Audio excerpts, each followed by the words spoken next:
I'm Vaishali Kohli and you're watching NewsX. Now viewers, Typhoon Fung-Wong ravaged the northern Philippines overnight, killing at least 2 people and cutting off some towns as residents emerged on Monday morning after a sleepless night to start assessing the damage. More than 1 million people were evacuated before Fung-Wong made landfall as a super typhoon in the eastern town of Dinalungan in Aurora province on Sunday night.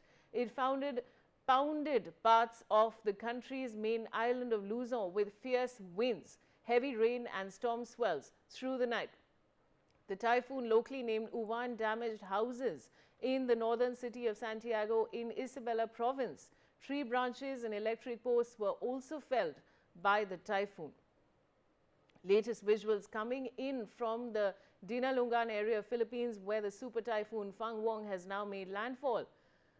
Scary visuals on your screens, viewers, showing a huge wave crashing down on the coast of Aurora in Philippines. In the visuals, you can see the scarily dangerous speeds at which the wind is blowing, nearly breaking some bridges in the interim.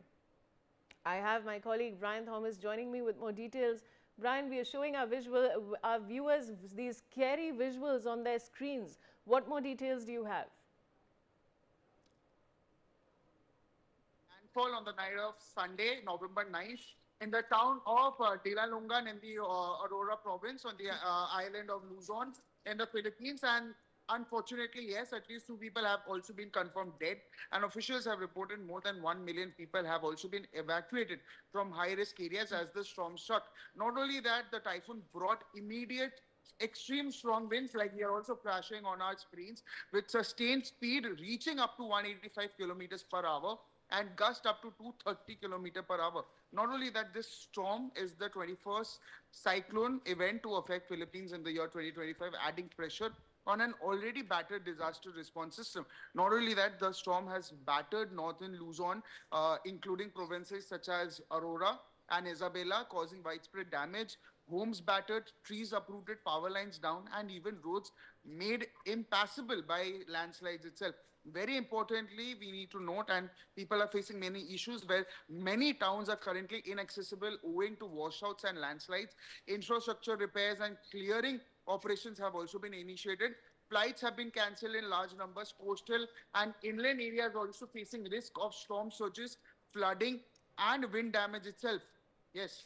Stay on with me, Brian. Now we have more breaking news. Latest visuals coming in from Philippines, Luzon area, where strong waves have smashed into the coastline of Dinapigue, Isabela. Remember, the powerful super typhoon has made landfall in the Aurora province of Philippines. In the visuals on your screens, you can see a strong wave coming in from the sea and crashing down on the coast, damaging property and wreaking havoc at the coast. Brian is back with me. Brian, over to you.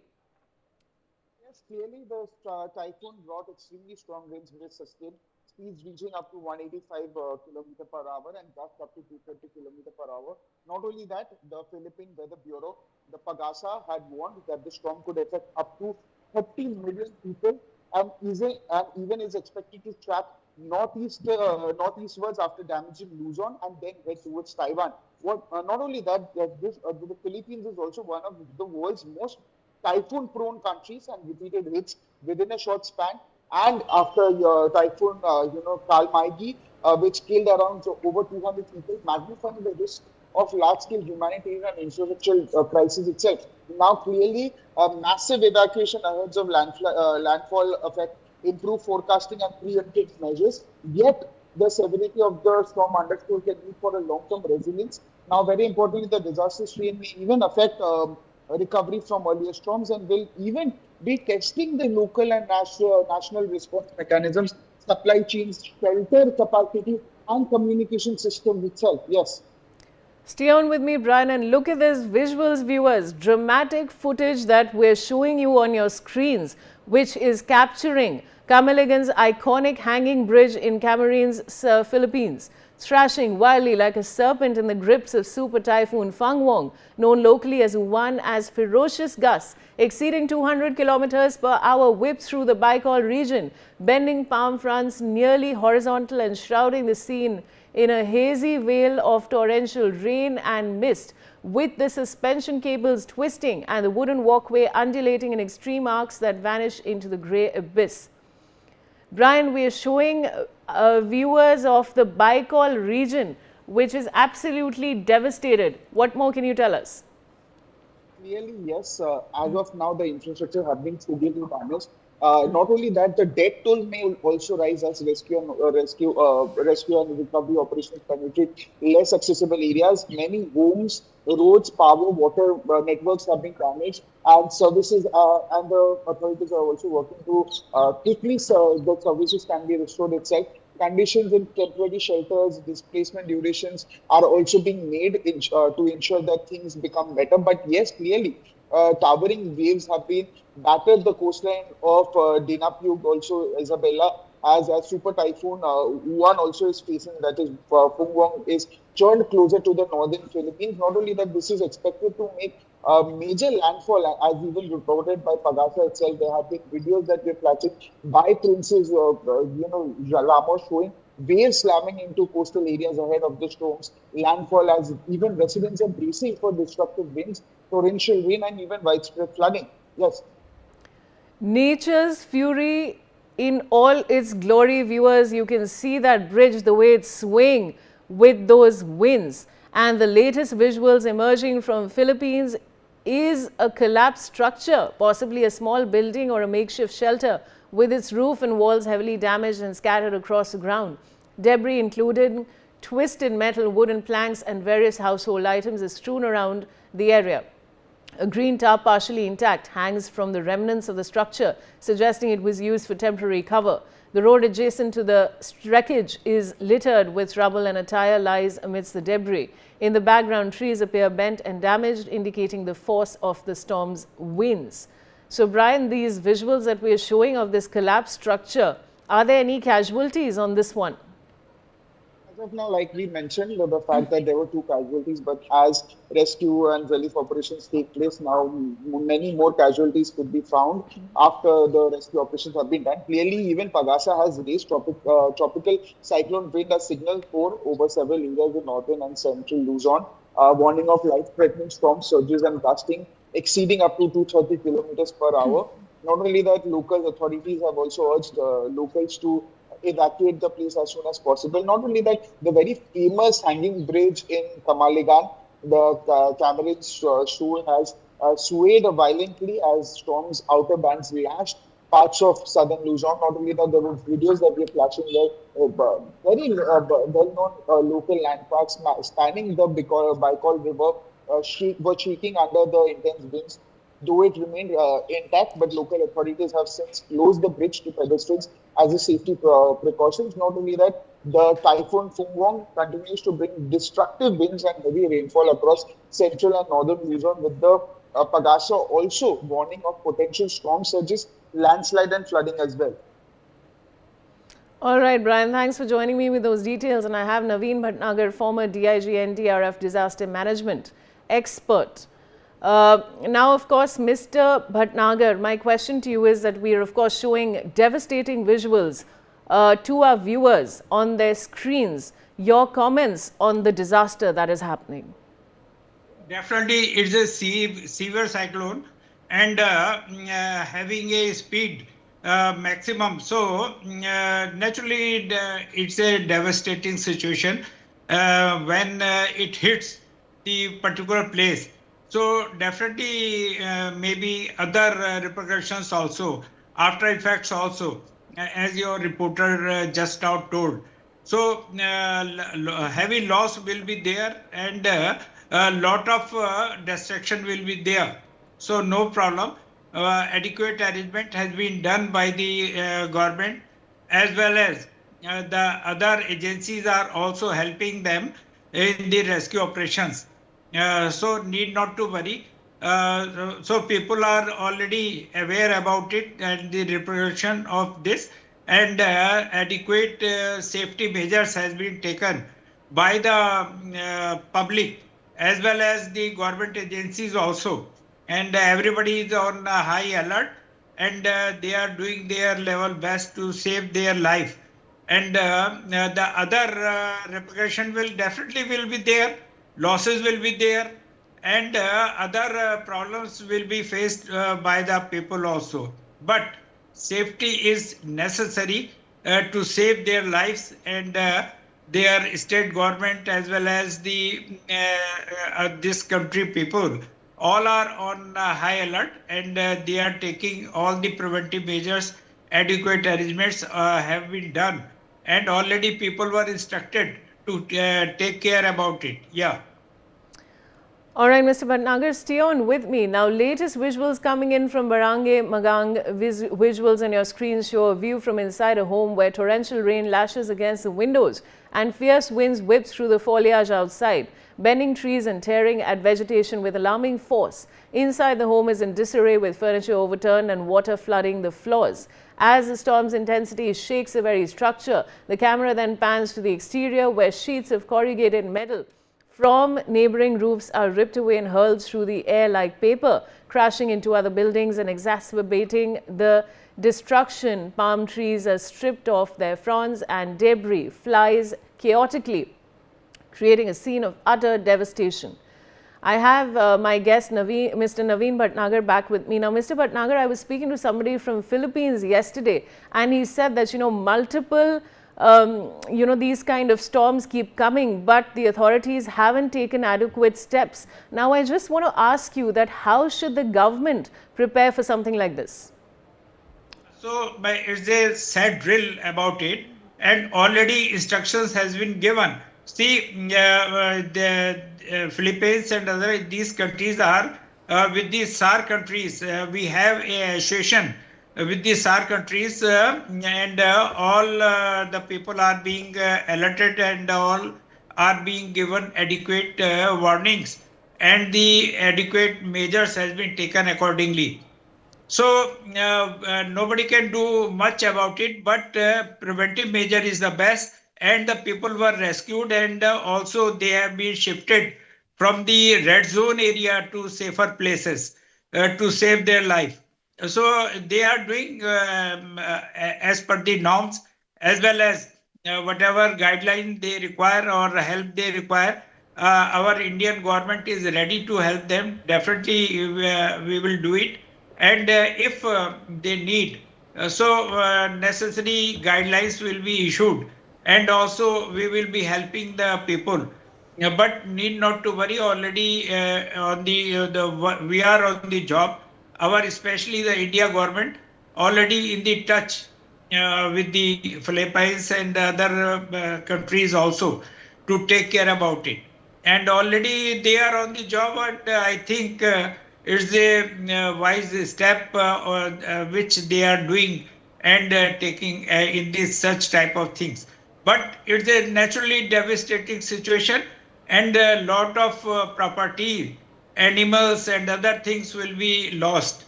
The damage will be there, but nobody can take care. But it's a prime time that we should save the people, and also to evacuate them to a safer place and give proper help. Whatever help they require, we are ready to help them. Yeah. Mr. Bhatnagar, stay on with me. I'll come back to you. And now, viewers, I'm now going to take you through the path, intensity and pressure of the super typhoon that is steadily intensifying. So, of course, viewers, now I'm going to show you these visuals. These are, of course, satellite images. And let me zoom in further for your convenience. And let's just track this. Now, of course, as you can see, viewers, that, the storm is progressing from Manila. It's going up to Kaohsiung, Taiwan, Taipei, and it also progresses, if you can see the blue line. Let me zoom in for your convenience. You can see the purple line, and of course it is crossing these islands, which I am trying to encircle with this black box. These are, of course, the Nahai Islands, and you can see that the storm has progressed in the shape of a C alphabet towards Naha, but it's also crossing Taichung and Taipei. So, of course, that, viewers, is the path. Let me zoom out and show you clear images. So, this is where the storm is starting, and of course, it's moving gradually from Kaohsiung to Taipei to the Naha Islands. So this, of course, is the path of the storm. Now, of course, I will take you through the wind pressure. Look at that, viewers. I will zoom in shortly, but let me give you an overall picture. So this is how it is progressing. Please follow the black box that you can see on your screen. This is the path of the storm. Let me closely show you the epicenter. So there is this place here called Baguio, which is absolutely in the grip of the storm. The epicenter, of course, is this circle that I'm showing you. Let me zoom in further. Look at the eye of the storm, viewers, and look at the wind speed. Absolutely shocking visuals on your screens. Look at the intensity, the fury of nature.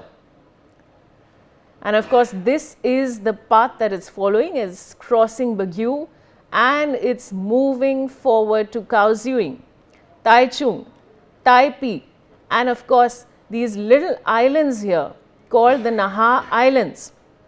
So that's, of course, being encircled by the box. So this, of course, but the intensity is to be noted, viewers, of the storm. And now, of course, I will show you the pressure. The pressure that the storm is generating is on your screen. So we're looking at Laong. Now this is very, very close to the eye of the storm, viewers. This is the eye of the storm and I'm talking about Laong. And then gradually the storm moves to Kaohsiung. Then it moves to Taipei.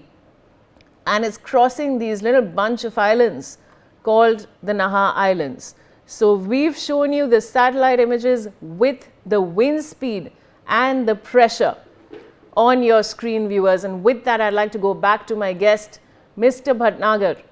Now, of course, we've shown the intensity of the storm, Mr. Bhatnagar, but how does the disaster management, if you have to explain to the viewer, how does the disaster management team, once a storm is predicted, start to prepare for it? So, storm means a heavy pressure of the air which build in the particular zone, a particular place. And but it's a good thing that nowadays we can predict the speed and the direction of that storm, that where it is going and where it will hit, or all the information in pre-advanced stage we can predict. And accordingly, we have given the instructions and we can prepare the people to be alert well in time so that we can save the life of the people. So what happened, whenever any heat waves, heat air and hot air goes upper side and cold wave, cold air pressure is there, so they mix each other and this pressure builds in a particular direction.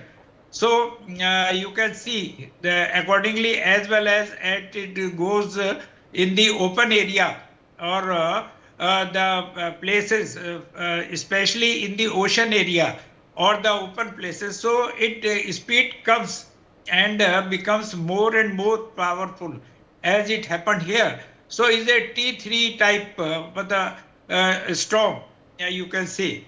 And due to that pressure, air pressure, as well, you told about it, the eye of the pressure. So in that particular eye, there is no such pressure, but in the surrounding area and the direction and the wind pressure, it becomes a havoc and create the situation in a havoc position, as it happened here also. So need not to worry, all the arrangements has been given. People are already instructed not to go outside. They should remain in the safer place and they should take care about it, and they should escape themselves from the windows and your glass doors, and they should remain in the corners of that particular building or in a safer place where it is there. So need not to worry, all the arrangements are there. So it's not the first time Previously also it was reported. So people are ready for that and they can save their skins very well. Yeah. Right, Mr. Bhatnagar, thank you for joining me on the broadcast. And viewers, these visuals is just a reminder that nobody stands tall in front of the fury